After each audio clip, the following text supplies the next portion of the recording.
Le siège des services du gouverneur du littoral situé au quartier Bonanjo, dans l'arrondissement de Douala-Premier, sert de cadre ce jeudi 18 juin 2026 à la cérémonie de remise de dons composés des denrées alimentaires à l'État du Cameroun, représenté par le ministre de l'administration territoriale, Paul Atanganji, par la République populaire de Chine. Le MINAT et les représentants chinois ont officialisé la remise de 1630 tonnes de riz et 880 tonnes de blé. Les trois premiers convois ont déjà été dédouanés au port autonome de Douala. Les autorités ont confirmé que les cargaisons de riz restantes, soit plus de 1000 tonnes, sont attendues d'ici le 21 juin prochain pour boucler une opération en 5 lots méticuleusement coordonnés afin d'assurer une distribution rapide. Ce projet d'eau alimentaire est l'une des mesures concrètes des 10 actions de partenariat dans le cadre du sommet du Forum sur la coopération sino-africaine de Pékin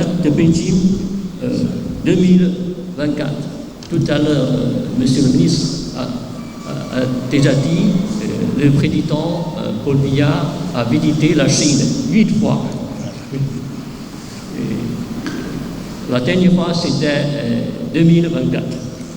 Dans une démarche résolue vers l'autosuffisance alimentaire, Paul Atanganji a immédiatement réuni les meuniers locaux afin de finaliser le conditionnement et l'emballage, transformant ainsi la bonne volonté diplomatique à une aide alimentaire concrète. Occasion pour le patron de l'administration camerounaise de louer les efforts du peuple chinois à travers cet important don. Avec 64 conteneurs déjà sur place et 47 autres en route, le gouvernement réaffirme son engagement pour la transparence et l'efficacité dans l'acheminement de ces denrées de base vers les populations vulnérables. Au total, 5 régions sont concernées par la distribution de ces produits. Parce que son Excellence, le représentant de M. l'ambassadeur, l'a dit, que le partenariat entre la Chine et le Cameroun est un partenariat solide et qui se renforce chaque jour davantage. Le représentant de M. l'ambassadeur a dit que le président Paul Biya a visité la Chine 8 fois. Donc c'est une indication que c'est un grand pays qui nous tient à cœur.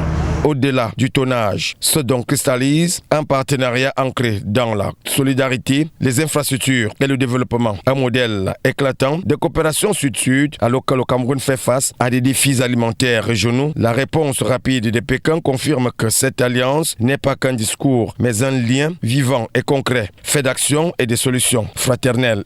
Donc au nom du chef de l'État, je dis merci. Nous disons merci pour ce grand geste humanitaire et je pense que les populations bénéficiaires sauront, n'est-ce pas, en faire bon usage. Mais dès demain, nous allons mettre en place le mécanisme de dispatching parce qu'il y a 5 régions qui sont concernées. Le nord-ouest, le sud-ouest, l'est, la Dambawa et l'extrême nord.